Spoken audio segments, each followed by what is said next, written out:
Anything? I just wanted just to touch up on some stuff on sadly about the epidemic that we have. But I know if you guys, I don't know how much information this is going to be, but I know if you guys call your cable providers and you call your cell phone providers, if you are not able to pay on time, they're going to give you a grace period. So yeah.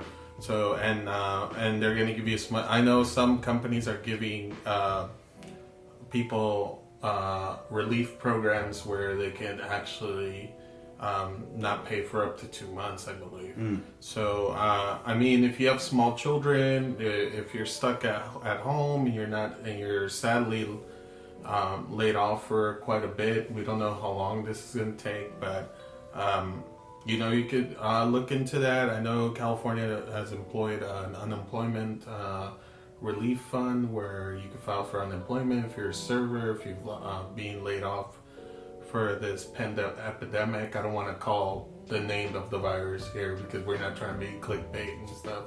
But yeah, so go check those out. Other than that, I know a lot of I'm sad. I don't know if you guys are sad, but Black Widow got pushed back, and I was expecting that movie soon. And when is that one supposed to come out? That was supposed to come out, I think, next month or in May. Okay, I'm not sure. It's like all of that, guys. I know. Wonder Woman is still scheduled to come out, and that's June. That's 5th. June, yeah. But I mean, that's a ways out. Things in May are getting canceled. So I mean, why aren't things in? I'm assuming it's going to happen, but just they haven't done it yet. I think it's just precaution wise. Yeah, because they're just they're not foreseeing how long this is going to take. But if we take the proper precautions, I know we three have I've been self-quarantined for the past couple of days, and I know you guys have to go do jobs, but you know, other than work, I haven't done anything. Yeah, you know, self-quarantine is the way to be right now. Right. We don't want to be, especially if you're local in San Diego, we don't want to be like San Francisco where they are 24-hour shutdown and nobody's going out unless you're getting groceries, you're going to have a medical appointment, or you're doing exercise. So we don't want to be at that point locally. So just wash your hands and just be clean.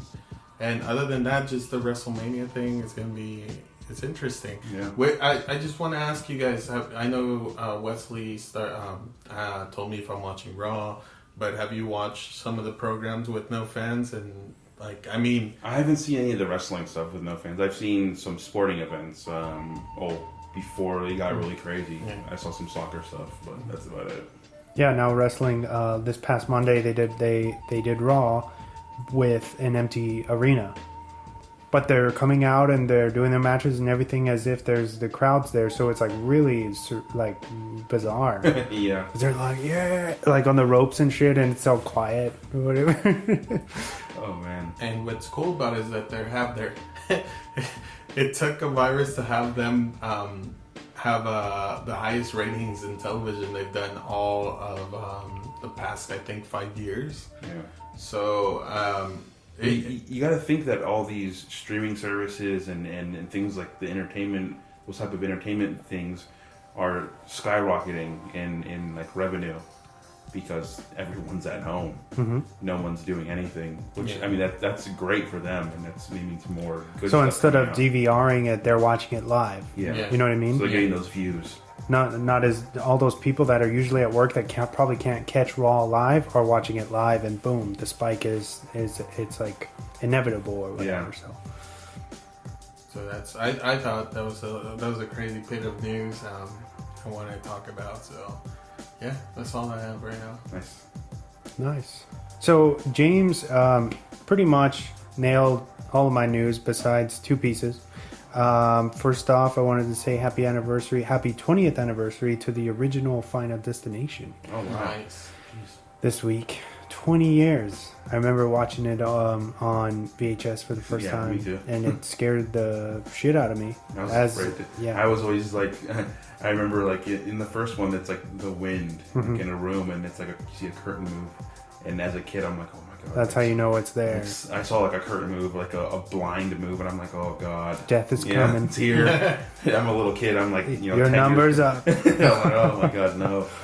Of course, and it's got Devon Sawa, Ali Larder, Sean William. It's got a great cast and a great premise that really, it's actually about some more news. It's about to get a reboot. Oh, really?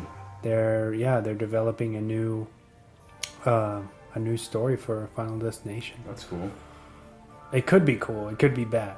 Yeah, you never know, could right? be, yeah. Hopefully, it's like Candyman, where they make it relevant and like something new. New twist, new take. I think it's supposed to have to do with something with newscasters or something along those lines. I read, but yeah, happy anniversary to that film, which actually started as a spec script for an X-Files episode. Oh, nice. That's cool. I didn't know that. Yeah, pretty wild, right? Next bit of news, Disney Plus will be releasing a special version of Coco, which blends a live orchestra concert of the famous songs from the film meshed with the movie itself. You'll be able to find this event on April 10th. Oh, cool. That's awesome. Something to look forward to. If you guys are fans of Coco, Pixar's Coco, right? Yeah, and that's it for my news. If you guys don't have anything to add, I think that's it. And now it's time for the weekly recommendations. Kick it back to you, James. Oh yeah. All right. I know I had two. All right, yeah, I have two. My first one is It Chapter 2. Nice. Finally watched it. It was good. I know a lot of people weren't too happy with it. You had mentioned most horror fans hate CGI in any type of horror movie, which I can understand. But I could see where Muschietti kind of needed to go CGI with some of the things, like the giant statue. It could have been practical, but it might have been cheaper to just do CGI. The big thing with that movie was they were supposed to have shot all the kids' stuff already. Yeah. Right? And they clearly didn't shoot stuff that they needed to, and so they did the de-aging on them, and it's very noticeable. Oh yeah, I mean you can tell. Yeah, I noticed. They look different. Yeah, they look a little weird. That was a mistake on their end, though. Yeah, but I enjoyed that movie. It was good. I thought the ending could have been a little better. I don't remember how the. I remember how the actual. The one in the 90s ended, but I know it's a little different and ended. But it was a good ending, but I thought it could have been just a little bit better. But I still loved the movie and everything, all the twists and the changes that they did with characters, which I thought was interesting. And they made it, like you said, more a more modern take. Yeah. That made it more relatable to our time now. And that's all I'll say about this one. And then my next one is Hunters. It's an Amazon Prime show. It's basically about a bunch of Jewish people who are a specific group of people. There's like 6 or 7 of them who took it upon themselves to hunt down these Nazis who have escaped Germany before the end of the war and made a new life for themselves here in the United States. And this takes place in 1977. I believe it's supposed to be based on a true story. Really? It seems too crazy to be a true story. But when I was looking up stuff, I saw some things that said based on a true story, true events, or a true story. So I mean, maybe it is. To me, this feels like some crazy like a graphic novel. Yeah. I was gonna bring it up and ask you if it was a graphic novel. Could be. It could be a mixture of both. I don't know. But definitely check it out. Logan Lerman from Fury. Yeah, he's in it. He's great in this. Al Pacino, the main guy from How I Met Your Mother. I don't know. The one who's like you know what I'm talking about though? Like the main guy. He's in it, but he doesn't look like himself at all, which is crazy. They have some really funny like Jew jokes, and they're making fun of each other. It's hilarious. check out that show. It's I don't know how many episodes there are. I'm on like the 5th or 6th episode, but I don't want it to end. So I hopefully I'm not close to the end right now. Doesn't seem like it, but it's really good. Definitely check it out. Hunters and chapter 2. Nice. Diego, anything for us? I actually do. It's actually on the one is on the WWE app. It's called The Ruthless Aggression. So it's for those that I know, you and I grew up in during this era. Well, we had our teen years during this era, but it was it talks about how it reflects on the time frame of 2002 to 2009, roughly, in the WWE. So it jumps on Evolution, John Cena, Brock Lesnar, the Civil War between SmackDown and Raw when those rosters got separated. So how actually the come-ups of what the Ruthless Aggression era was, what it was and what it is. So definitely go check it out if you haven't seen it. You could download. You could sign up for a month and get it for free if you want to. I mean, with everything going on, so just do that. Cool. Another one is actually on Netflix, and it's called Outbreak, which is funny because 2 days after that it came out. Netflix put it on 2 days before the pandemic thing. Is that the one with Dustin Hoffman? Yeah. Yes. Probably don't watch that movie right now. if you're paranoid, if you're a paranoid person, don't watch Contagion. Don't watch Outbreak. Have you noticed that those movies are Trending. like, trending right now? Of course, because people are.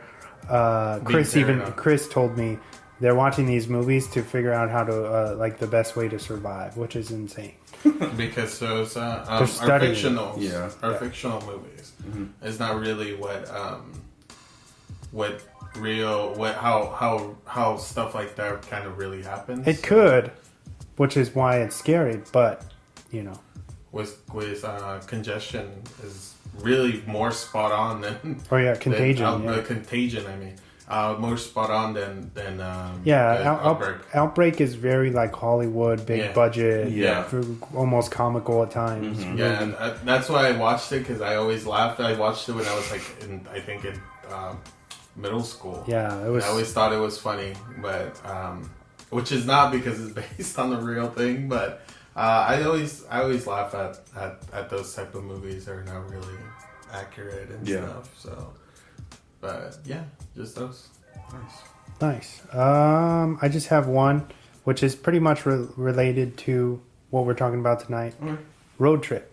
Oh yes. With Mr. Tom Green. It's a fun movie.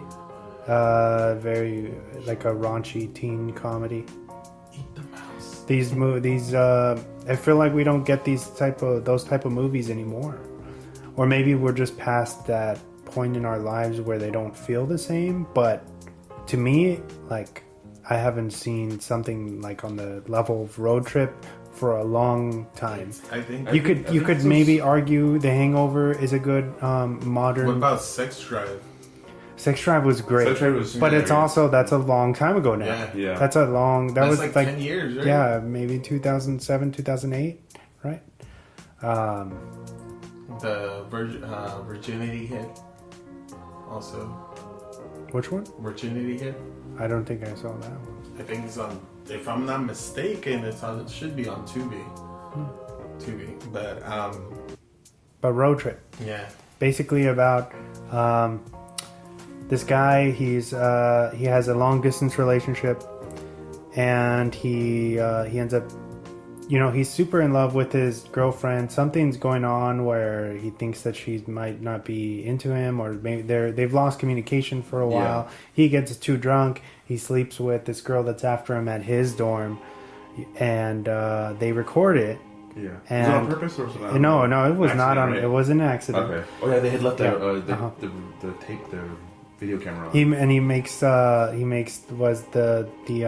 home videotapes for his girlfriend. So he had told his buddy, "Hey, take this tape that's in to VCR and mail it to whatever, I forget her name, Kate or something.